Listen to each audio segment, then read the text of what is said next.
ادھر اس کی چپل بولے گی ٹک ٹک ٹک ٹک، ادھر نوجوانوں کے دل بولیں گے دھک دھک دھک دھک۔ اونچی ہل کی چپل جو ہوتی ہے نا، اونچی ہل کی پہن لیتی ہیں، وہ نیچے گٹکا لگا رہتا ہے، تھوڑا سا ناٹی کت کی ہو تو لمبی لگتی ہے وہ، اور وہ پہن کے چلتی ہیں تو وہ سڑک پر وہ چپل آواز کرتی ہے، ٹک ٹک ٹک ٹک آواز کرے گی۔ عورت کے لیے اونچی ہل کی وہ چپل جو سڑک پر چلتے وقت ٹک ٹک کی آواز کرے، وہ چپل بھی پہن کر چلنا منع ہے عورت کے لیے۔ ظاہر ہے وہ چپل کو ٹک ٹک ٹک ٹک کرے گی، ادھر اس کی چپل بولے گی ٹک ٹک ٹک ٹک، ادھر نوجوانوں کے دل بولیں گے دھک دھک دھک دھک۔ منع ہے کوئی بھی خوشبو پرفیوم نہیں لگا سکتی، گھر میں جو چاہے لگائے، لیکن گھر کے باہر کوئی پرفیوم نہیں، کوئی عطر نہیں، یہاں تک کہ خوشبودار کوئی چیز نہیں۔ اگر کریم میں خوشبو ہے تو وہ بھی نہیں، پاؤڈر میں خوشبو ہے تو وہ بھی نہیں، اگر کوئی ایسا تیل یوز کرتی ہے جس میں خوشبو ہے تو وہ بھی نہیں۔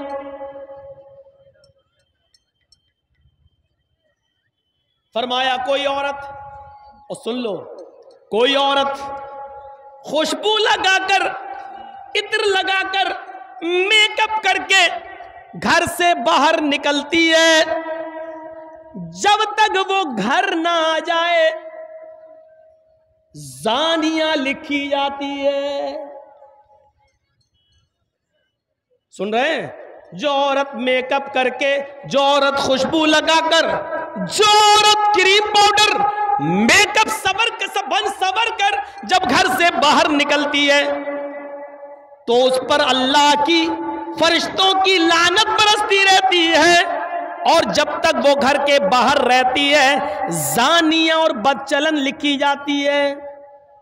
اب وہ بازار سے یا میک اپ کر کے گئی اور باہر سے گھوم کر جب وہ اپنے گھر پہ آ جائے تو اس وقت تک وہ نماز نہیں پڑھ سکتی ہے۔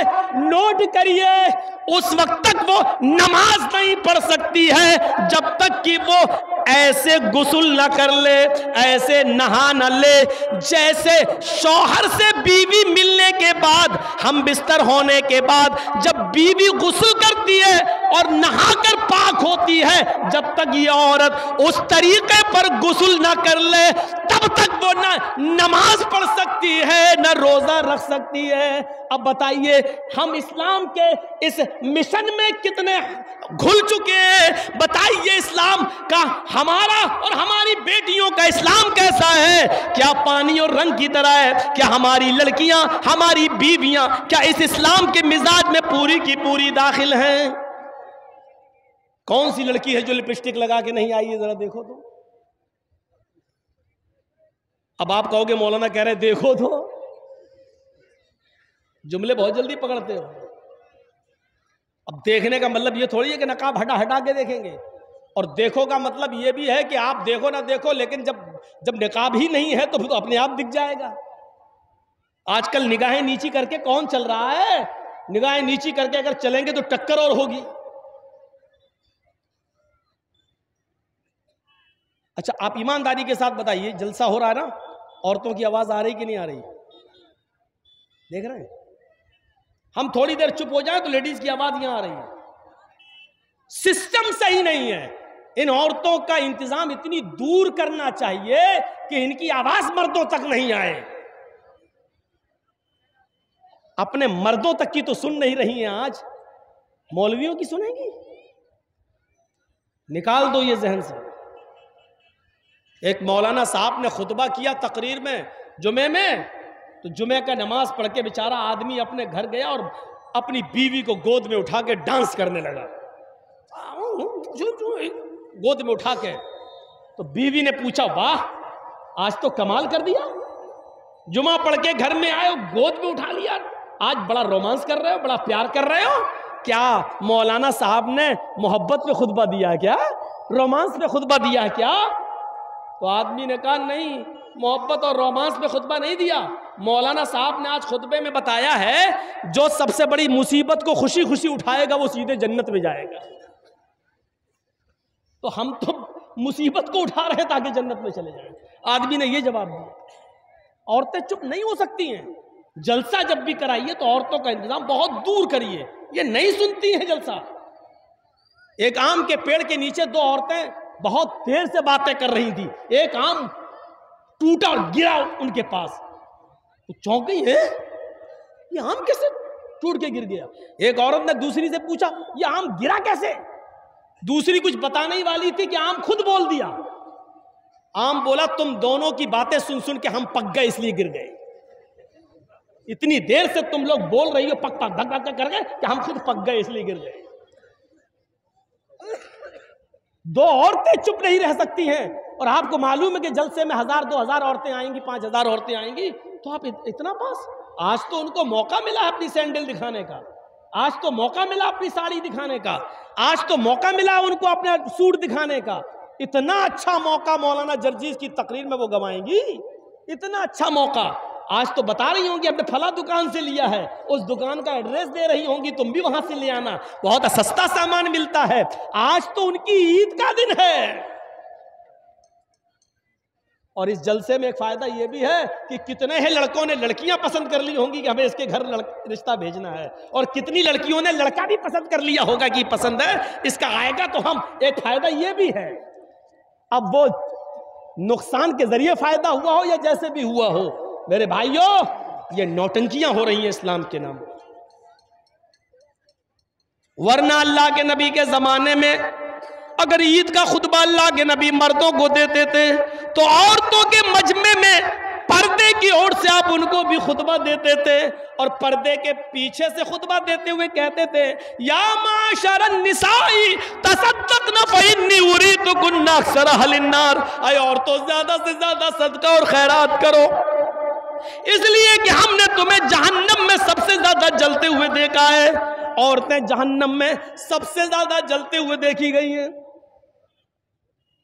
پوچھا صحابیات نے اے اللہ کے نبی آگے کی تقریر ہم نہیں سنیں گے آپ کی, بس کریے, ہمیں صرف اتنا بتا دیجئے کہ عورتیں سب سے زیادہ جہنم میں کیوں گئیں, کیوں جائیں گی, تاکہ ہم وہ عمل اگر ہماری زندگی میں ہو تو ہم چھوڑ دیں. فرمایا تکسرن اللعن و تکسرن اللعن و تکفرن العشیر, تم لعن و طعن زیادہ کرتی ہو, تکسرن اللعن تم لعن و طعن زیادہ کرتی ہو, ایک دوسرے کی برائیاں کرتی ہو, ایک دوسرے پر لعنت بھیجتی ہو, اور اپنے شوہر اپنے ہسبینڈ کی نافرمانی کرتی ہو. یاد رکھنا میرے بھائیوں, اللہ کے نبی صلی اللہ علیہ وسلم نے فرمایا ایوم امرات ماتت وزوجها عنہا رازن, جو عورت مر گئی, جس عورت کا انتقال ہوا اور انتقال کے وقت اس کا پتی اس سے خوش تھا, اس سے راضی تھا, تو وہ عورت جنت کے اندر داخل ہوگی. میری ماں بہنیں پہلی بات تو سن نہیں رہی ہیں, اور جو سن رہی ہیں وہ سن لیں. اللہ کے نبی نے جنتی عورت کی پہچان بتائی, ایوم امرات ماتت, جو عورت مر جائے, انتقال کر جائے, لیکن انتقال کرتے وقت اس کا پتی, اس کا ہسبینڈ اس سے راضی تھا, اس سے خوش تھا, فدخلت الجنہ, تو یہ عورت جنت کے اندر جائے گی.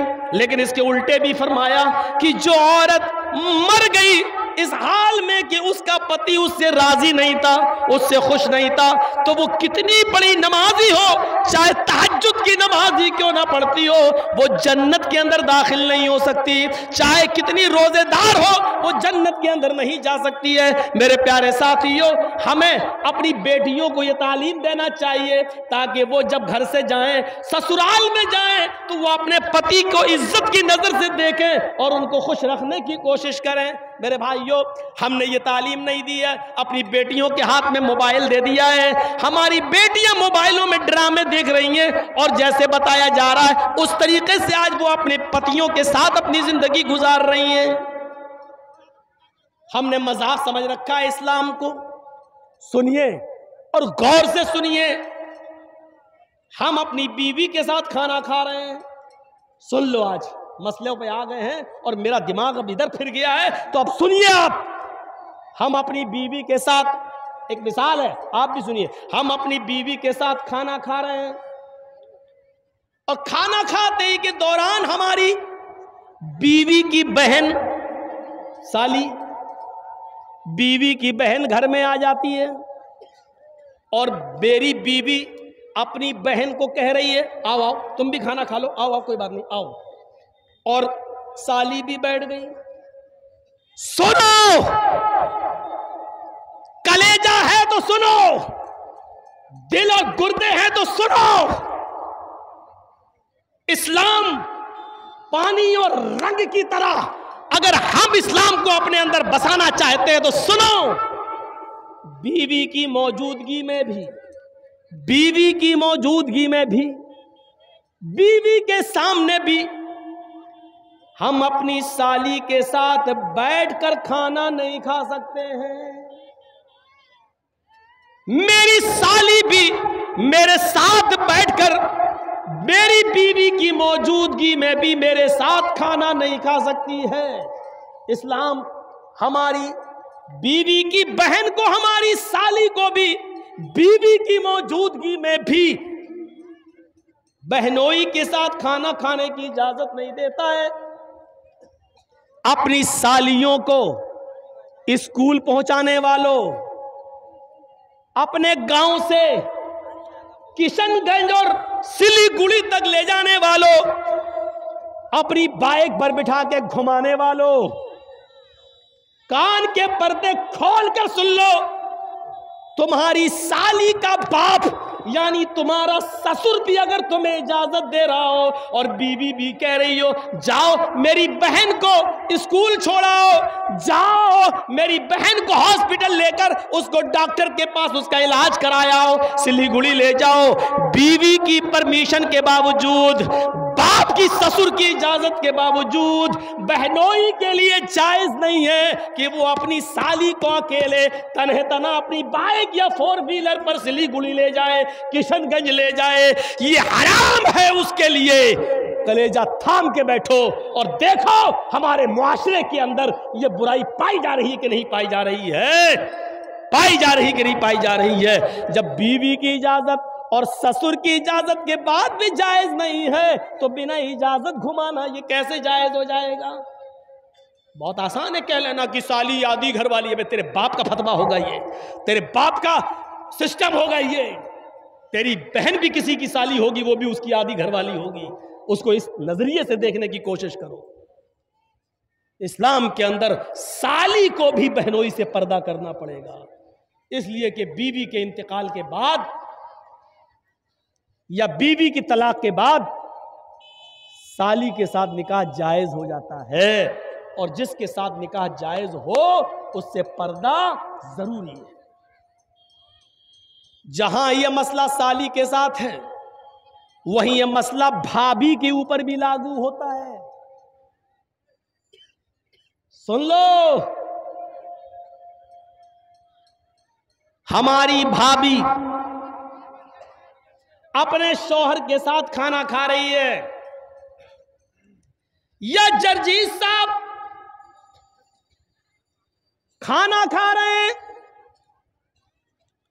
اور جرجیت صاحب کے بھائی کی بیوی یعنی بھابھی ہمارے روم میں آ جاتی ہے اور ہمارا بھائی بھی وہیں بیٹھ کر میرے ساتھ کھانا کھا رہا ہے، اور بھائی نے کہہ دیا اپنی بیوی سے آؤ آؤ تم بھی کھانا کھا لو، کوئی بات نہیں دیور ہے تمہارے بیٹھو. بھائی کی پرمیشن کے باوجود، شوہر کی اجازت کے باوجود بھابھی کے لیے دیور کے ساتھ کھانا کھانا جائز نہیں ہے. بھائی کی پرمیشن کے باوجود بھابھی کو اکیلے بائک پہ بٹھا کے کشن گنج اور دارجلنگ لے جانا، سلی گڑی لے جانا جائز نہیں ہے. دلیل یہ ارائیت الحموا یا رسول اللہ، ایک عورت نے سوال کیا اے اللہ کے نبی کیا میں دیور سے بھی پردہ کروں؟ دیور ہمارے گھر میں رہتا ہے، جوائنٹ فیملی ہے، آنا جانا لگا رہتا ہے، کیا میں دیور سے بھی پردہ کروں؟ تو اللہ کے نبی نے فرمایا ہاں، محلے کے دوسرے لوگوں سے کبھی کبھی بے پردگی ہو جائے چلے گا، محلے کے دوسرے لوگوں کے سامنے کبھی چہرہ کھل جائے چلے گا. الحم الموت، لیکن دیور سے ہر حال میں پردہ کرنا ہے، کیونکہ دیور تو موت ہے بھابھی کے لیے۔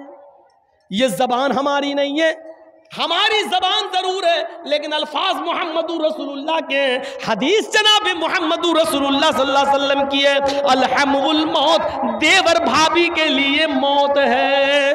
اب اندازہ لگاؤ، جو موت ہو وہ موت کیسے بھابھی کو لے کے جا سکتا ہے اپنے گھر سے باہر؟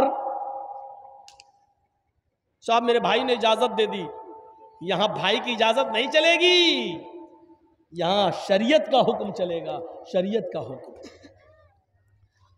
ہم ان چیزوں پر غور کریں، سوچیں کیا اسلام کے ساتھ ہمارا تعلق یہ ہے؟ یا ایھا الذین آمنوا ادخلوا فی السلم کافہ، ایمانو والو تم اسلام کے اندر پورے کے پورے داخل ہو جاؤ۔ بچوں کے ساتھ ہمارا تعلق کیا ہے؟ فرمایا جب تمہارے گھر میں بچہ پیدا ہو، جب تمہارے گھر میں بچہ پیدا ہو تو 7ویں دن اس کا عقیقہ کرو، اس کے سر کے بال کاٹو، پورا ٹکلا، 7ویں دن اس کے سر کے سارے بال چھلو، اور بالوں کے وزن کے برابر چاندی غریبوں اور مسکینوں میں تقسیم کرو۔ مان لیجئے سارے بال ہم نے کاٹے اور 5 گرام ہوئے، تو 5 گرام چاندی یا 5 گرام چاندی کی قیمت غریبوں میں مسکینوں میں دی جائے گی۔ اور یہ اسلام کا ایک حصہ ہے، اس سے آپ بچ نہیں سکتے ہو۔ 7ویں دن اس کا اچھا نام رکھو، گڈو پپو نہیں، ٹوئنکل نہیں، لڑکیوں کے نام اوئیٹی سوئیٹی نہیں، اچھا نام رکھو، نام کا اثر پڑتا ہے، قیامت کے دن ناموں سے بلایا جائے گا۔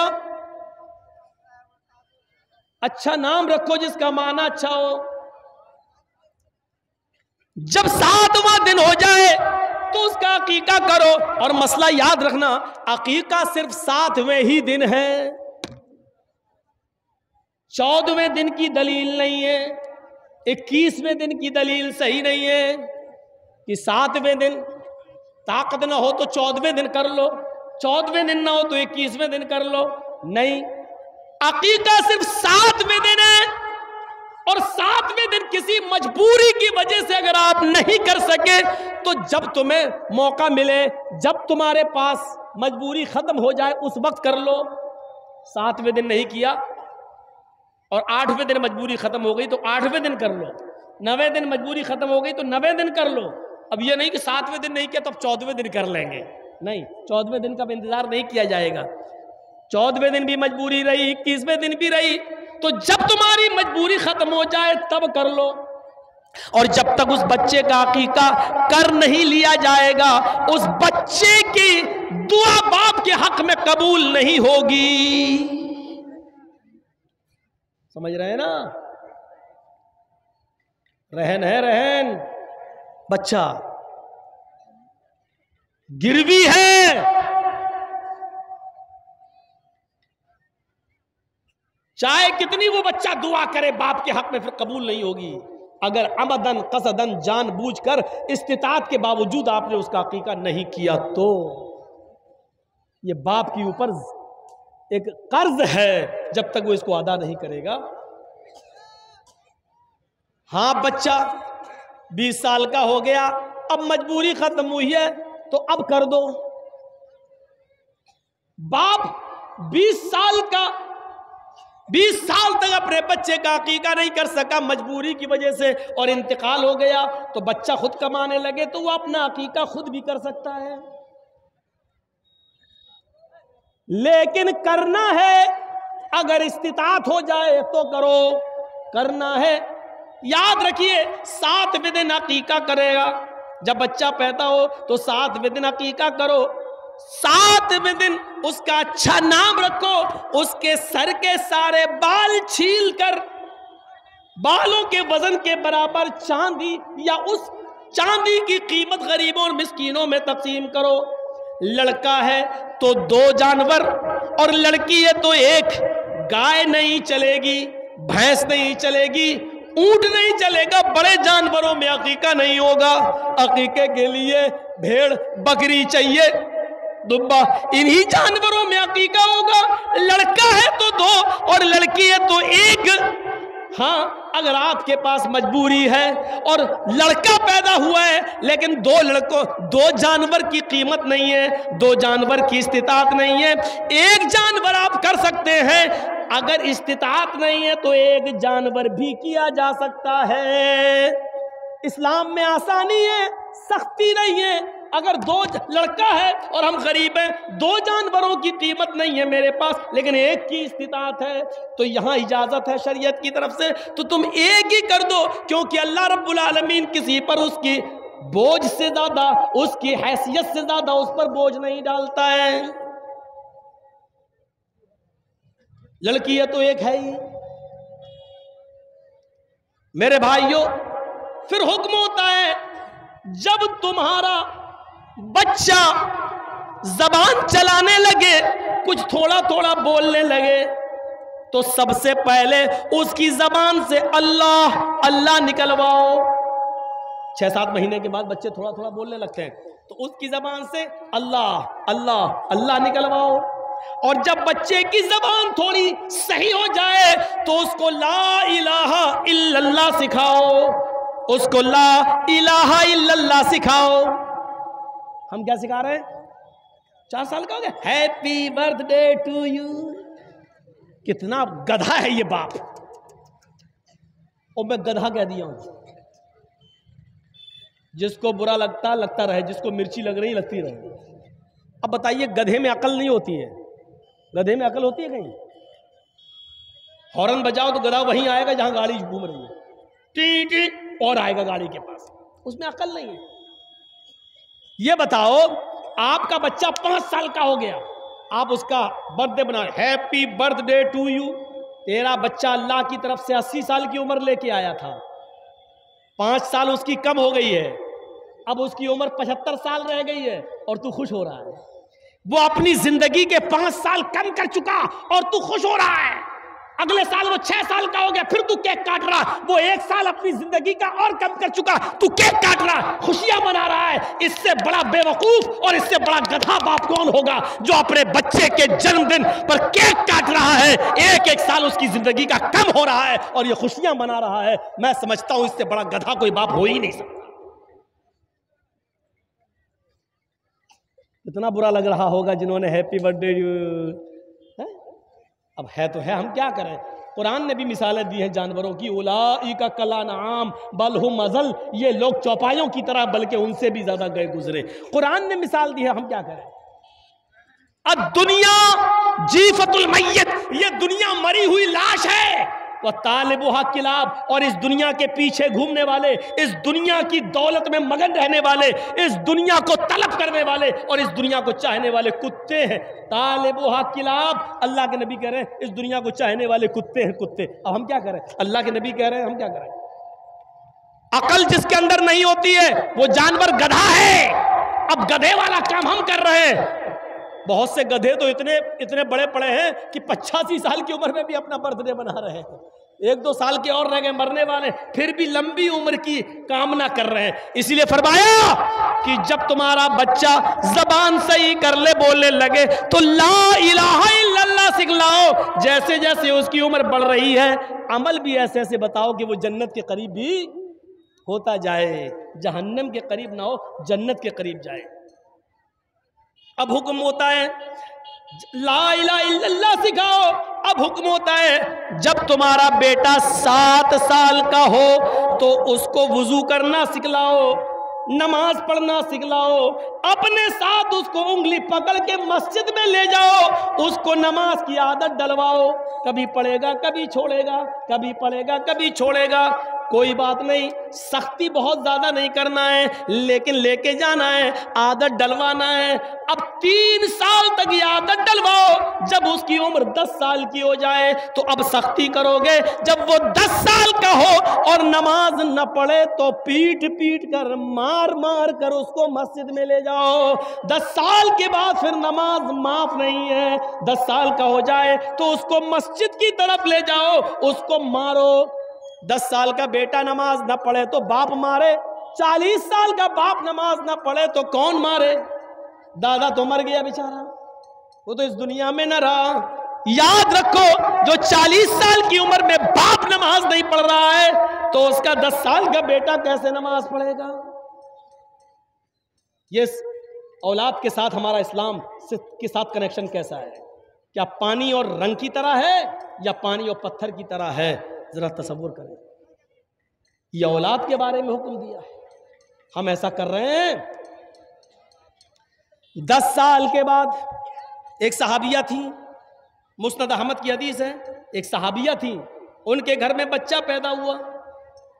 جب بھی وہ پیشاب کرتا تھا، ماں پانی کا برتن لاتی تھی اور اس کی شرمگاہ پہ ڈال دیتی تھی۔ تربیت دیکھیے، پیشاب کیا، ماں نے برتن لیا اور اس کی شرمگاہ پہ ڈال دیا پانی۔ جب وہ بچہ چلنے کے لائق ہوا، اور اس کا پہلا دن تھا اپنے پیروں کے بل کھڑے ہو کے چلنے کا، جب پہلا دن تھا بچہ چلا اور بچے کو پیشاب لگا تو بچے نے پانی کا پیالہ دیکھا، یعنی وہی مٹی کا برتن ہوتا تھا اس زمانے میں، بچے نے پانی کا برتن دیکھا اور اس کو پیشاب لگ رہا ہے۔ بچہ بیٹھتا ہے، پانی کا برتن دونوں ہاتھ سے اٹھاتا ہے، اس برتن میں تھوڑا پانی ہے لیکن اس بچے کو معلوم نہیں ہے، بس وہ بچہ پانی اٹھا رہا ہے، اب وہ پیشاب کر رہا ہے۔ جب پیشاب کرتا ہے تو پانی لے کر وہ اپنی شرمگاہ پہ ڈال رہا ہے، اس کو ابھی یہ نہیں معلوم کہ یہ کیا ہے، استنجا ہے۔ اس سے پہلے ہمیں پانی کے ایک ایک قطرے کو نکالنا پڑے گا، اس کے بعد دائیں ہاتھ سے پانی کا برتن لے کر ہم بائیں ہاتھ سے اپنی شرمگاہ کو پکڑ کر اس کو دھوئیں گے۔ اس بچے کو یہ کچھ نہیں معلوم، اس کو صرف اتنا معلوم ہے کہ جب بھی میں پیشاب کرتا تھا میری ماں پانی ڈال دیتی تھی۔ اس بچے نے پانی کا پیالہ لیا، پیشاب زمین پر کیا اور پانی لے کر ایسے ہی ڈال رہا ہے جیسے اس کی ماں ڈالتی تھی۔ ماں اپنے بچے کے اس منظر کو دیکھ رہی ہے، ماں کی آنکھوں میں خوشی کے آنسو ہے۔ جب بچہ پیشاب کر کے پانی ڈال لیتا ہے کہتی ہے فزت برب الکعبہ، اللہ کی قسم میں کامیاب ہو گئی، اللہ کی قسم میں کامیاب ہو گئی۔ میں اپنے بچے کو جو تربیت دینا چاہتی تھی، جو سکھانا چاہتی تھی، وہ میں سکھا چکی ہوں۔ اللہ کی قسم میں اپنے بچے کی تربیت میں کامیاب ہو گئی ہوں۔ 1 سال کا مشکل سے بچہ، 1.5 سال کا مشکل سے بچہ اور پانی کا پیالہ لے کر پیشاب کرنے جا رہا ہے، اور ماں نے کہا میں نے جو تربیت دی وہ بچے کو تربیت آ گئی ہے، ابھی پیشاب کر رہا ہے، ٹھیک ہے کل اس کو عقل بھی آئے گی۔ ایسی تربیت مائیں ایسی تربیت دیتی تھی۔ ایک ماں یہ تھی جس نے اپنے بچے کو یہ تربیت دی، ایک ماں وہ تھی جس نے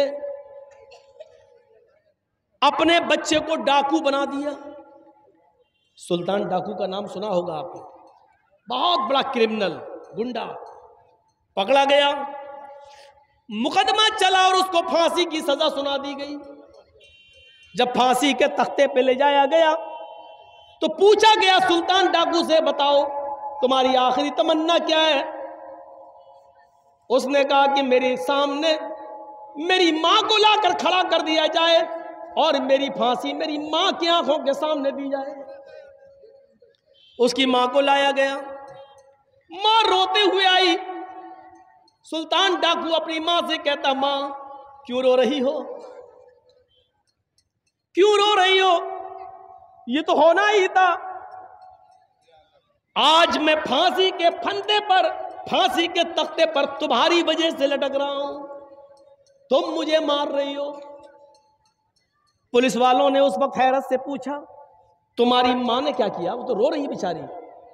کہا نہیں پولیس والوں تمہیں نہیں معلوم، جب میں 5 یا 6 سال کا تھا میری ماں نے مجھے پیسے دیے کہ ایک انڈا خرید کر لاؤ. میں انڈا خریدنے گیا, انڈا دے دیا انڈے والے نے, اور پیسے دینا میں بھول گیا, اس نے بھی پیسے نہیں مانگے, اور میں انڈا لے کے چلا آیا. میں نے اپنی ماں کو انڈا دیا اور کہا ماں ہم نے انڈے والے کو پیسے نہیں دیے. ماں نے کہا شاباش بیٹا, تم نے بہت اچھا کیا, اب ان پیسوں سے شام کا بھی کھانا بن جائے گا. ایک انڈے کی چوری کے بعد پھر میرے حوصلے بڑھ گئے, پھر میں یہیں سے چور بننے لگا, اور چوری میں کامیاب ہوتے ہوتے میں ڈکیت بن گیا. اور ڈاکو اتنا بڑا بنا کہ جب لوگوں سے مال چھیننے لگا اور لوگ مال دینے میں جب کترانے لگے تو ان کی جان لینے لگا. کسی کی جان لینا میرے لیے آسان ہو گئی, اور پھر میں پکڑا گیا, اور اس جرم میں مجھے آج پھانسی کی سزا سنائی گئی.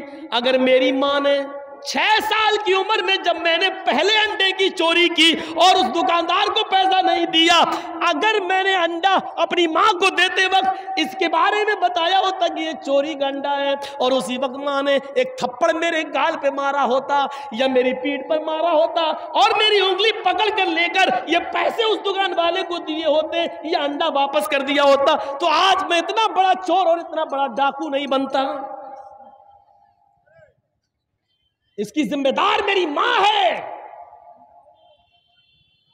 جتنے لوگ آج جو لڑکیوں سے موبائلوں میں باتیں کر رہے ہیں, واٹس ایپ کر رہے ہیں, یقیناً یہ ان کے ماں باپ کی تربیت کی کمی ہے.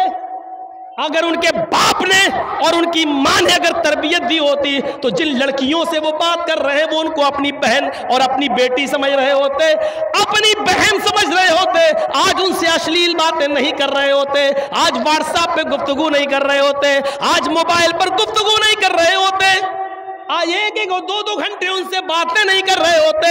یہ تربیت کی کمی ہے, چاہے باپ کی ہو یا ماں کی ہو. ایک تربیت وہ تھی کہ حضرت مریم علیہ السلام مسجد کے محراب میں بیٹھی ہوئی ہیں اور ان کے پاس بے موسم پھل آ گئے.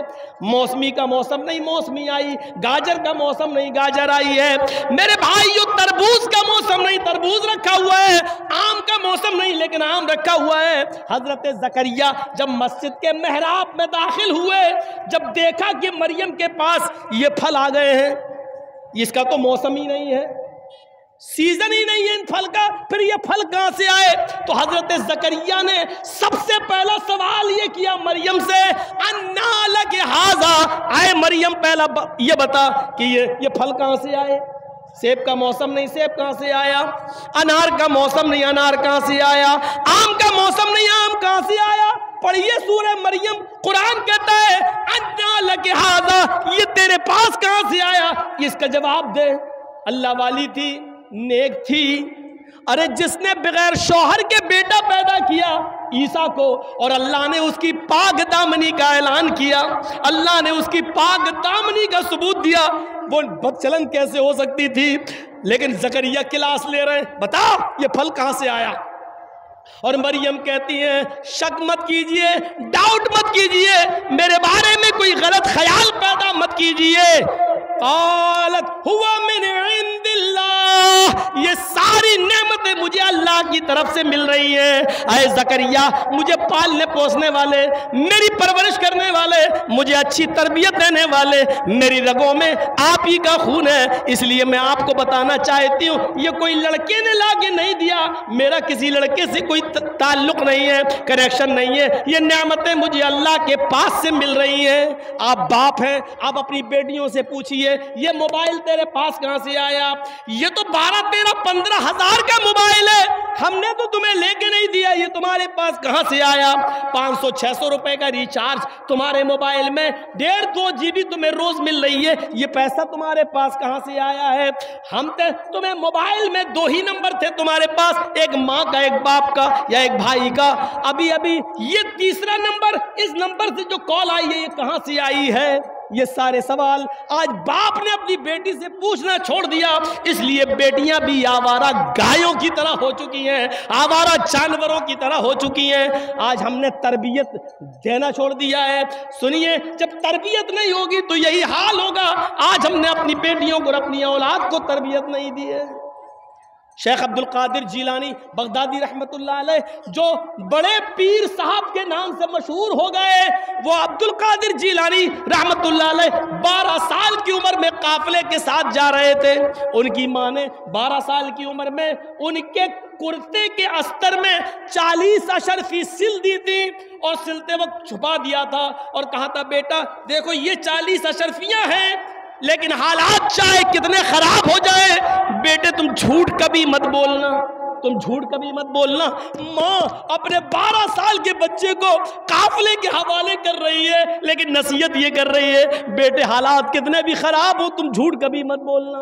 ماں جانتی ہے حالات خراب ہو سکتے ہیں، لیکن جھوٹ بول کر حالات اور خراب کر لیے جائیں گے۔ اگر اپنے آپ کو بچانا ہے تو سچ بول کر ہی بچایا جا سکتا ہے۔ میرے پیارے ساتھیوں، جب ڈاکوؤں نے اس قافلے پر حملہ کیا تو سارا قافلہ لوٹ لیا۔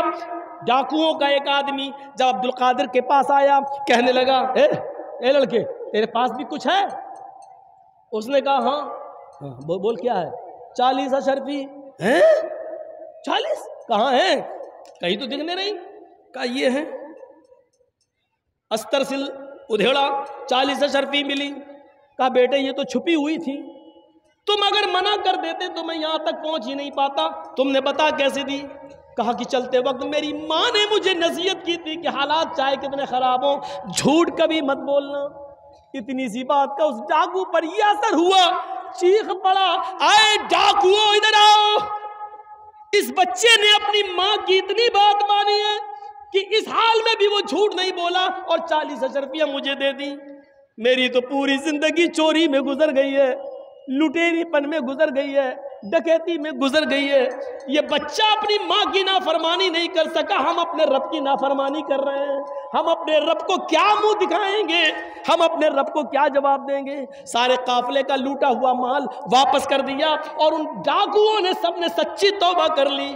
یہ بچہ 12 سال کا آگے چل کر شیخ عبد القادر جیلانی کے نام سے مشہور ہوا ہے اور بڑے پیر صاحب کے نام سے جانا جا رہا ہے۔ ہم اندازہ لگا رہے میرے بھائیوں مائیں کیا تربیت دیا کرتی تھی اپنی اولاد کو، اور آج ہماری مائیں ہمیں کیا تربیت دے رہی ہیں۔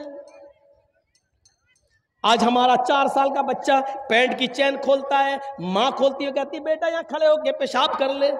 ماں کے سامنے وہ کھڑے ہو کے پیشاب کر رہا ہے، اور ایک وہ ماں تھی جب بچہ پیشاب کر رہا تو اس کے پانی کا برتن اس کی شرمگاہ پہ ڈال رہی ہے۔ تربیت ہے ہمیں، اسلام ہمارے اندر کتنا داخل ہے، ہم نے اپنی اولاد کو کیا تربیت دی ہے، ذرا سوچو اور اندازہ لگاؤ۔ فرمایا میرے بھائیو یا ایھا الذین آمنوا ادخلوا فی السلم کافہ، ایمانو والو تم اسلام کے اندر پورے کے پورے داخل ہو جاؤ۔ تو یہ اسلام کے بارے میں چند نصیحتیں میں نے آپ کے سامنے رکھی ہیں۔